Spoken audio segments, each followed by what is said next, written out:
Cada vez se sabe más que Estados Unidos nunca ganó la Segunda Guerra Mundial, que con tantas películas se pone el sombrero ajeno que a Rusia le costó 20 millones de vidas.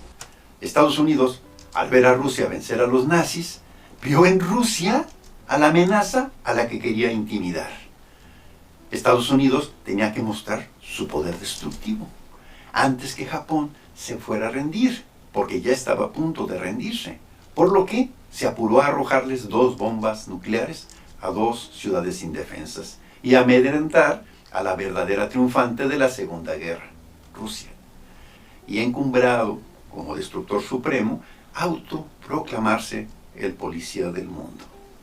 Un primer mundo que debe su posición global actual al esclavismo, al saqueo, al despojo, que como fuente de riqueza Occidente no ha sabido cómo superar. Solamente lo que hace es transformarla, encubrirla con otras formas de explotación. Poco o nada se conoce de la rebelión de Haití, en la que aquellos esclavos africanos exterminaron hasta el último de sus esclavistas franceses, por ahí de 1800. Esto causó el horror que hizo que a todos los blanquitos no les quedara de otra que dejar de cimentar y de construir con puro esclavo su primer mundo. Antes de que se regara esta noticia y en cada una de sus colonias les cayera encima el poder negro, lo que les obligó a buscar otra forma de esclavismo que se basara sobre todo en quien tuviera todavía el capital acumulado de este esclavismo. Ese capital lo invirtieron primero en robarle a China su tecnología y crear con ello la costosa maquinaria que dio inicio a esta nueva forma de explotación humana, la revolución industrial, que inició por ahí de 1820. Pero, ¿cómo obtener mano de obra lo más barata posible para sus espantosas máquinas? Fácil, metieron criminales a sueldo en los pueblos vecinos dedicados a la agricultura, a matar, a violar, quemar cosechas y casas, obligarlos a abandonar sus tierras para que al llegar como indigentes aceptaran cualquier moneda a cambio de trabajos injustos y descomunales, en horarios de sol a sol, sin derecho alguno en esas fábricas, dando origen al nuevo esclavo, el trabajador, el empleado, el obrero, cuando antes se dedicaban a lo suyo, a sus tierras, mientras, ondeando la lucha por la democracia como bandera, aplican esta misma estrategia en todos los países que a puro golpe de Estado imponen tiranos como presidentes que le permitan a Occidente seguir saqueándolos. Población que al verse sin sus propios recursos no les quede de otra que abandonar sus tierras y arriesgarse a cruzar desiertos, fronteras, cercas, trenes, los drones, muros, ríos, los mares, grupos delincuenciales y la migra hacia países donde sin derechos y en desventaja total serán igualmente explotados, trabajando y enriqueciendo tierras ajenas, siempre temerosos de la migra. Nos damos cuenta del por qué Estados Unidos no da nada para combatir el origen de la migración de la que tanto se queja. López Obrador, sin decirlo, muestra el causante y las ventajas que saca de que la migración continúe, pero sobre todo que siga de manera ilegal.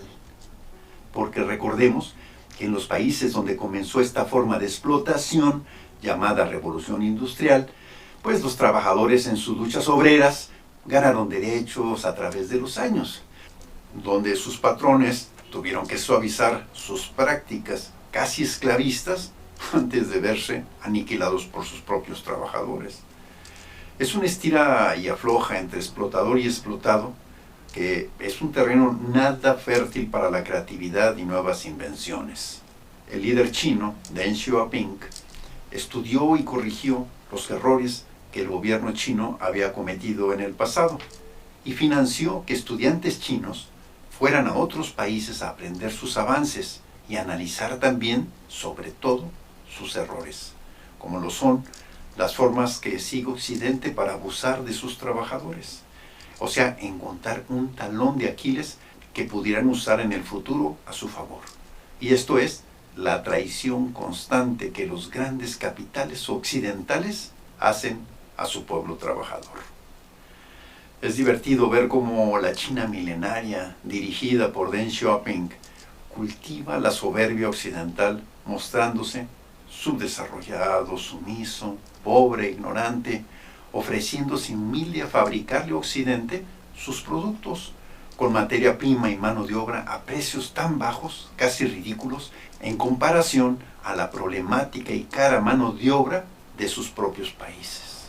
Así, Deng Xiaoping logra que le instalen en China toda la maquinaria, todo el conocimiento y la experiencia productiva occidental. Voracidad occidental en la que dejar sin chamba a sus propios trabajadores, pues ni figura.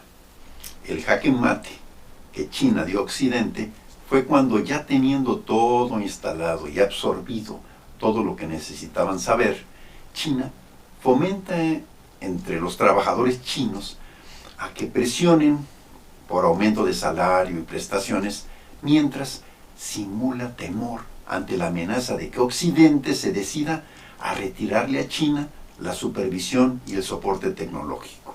La soberbia occidental mordió el anzuelo, y para amedrentar a China, Occidente responde poniendo en remate toda la planta productiva que tenía instalada en China en la bolsa de valores, que China compra casi por nada.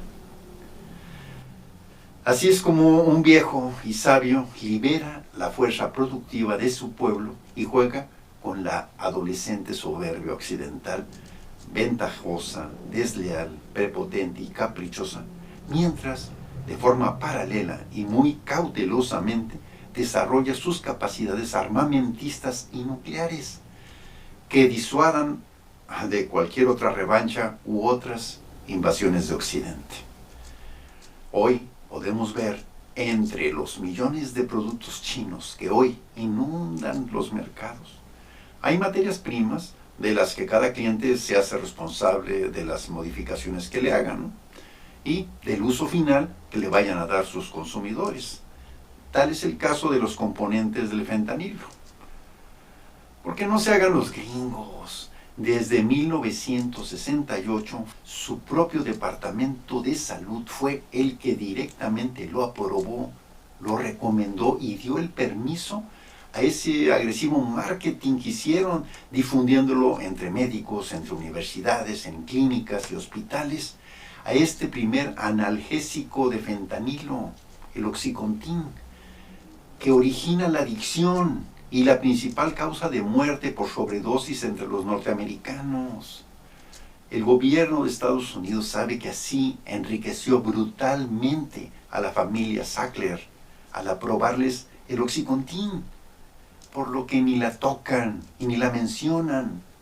Y aunque la miniserie Medicina Letal de Netflix, esta, lo denuncia, la Casa Blanca y su Congreso hacen como que la Virgen les habla, porque les sirve de tan buena excusa para invadirnos.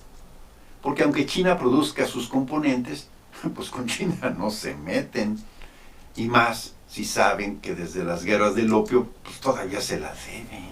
Como el gobierno gringo no quiere verse responsable de su total fracaso social, humano, económico y de salud, a sabiendas de que es por Canadá por donde les entra más fentanilo, pues aprovechan el racismo, la migración y a los cárteles que en México, Estados Unidos, los ha armado hasta los dientes, para que, con que solo el Congreso gringo señale a los cárteles como terroristas, pues ya tienen el derecho de invadirnos para combatirlos y de paso apropiarse de nuestros recursos, como se lo han hecho a tanto país que con cualquier excusa fabricada invaden.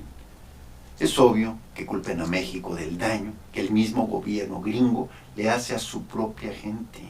Entre tanto, China aprovecha el tiempo.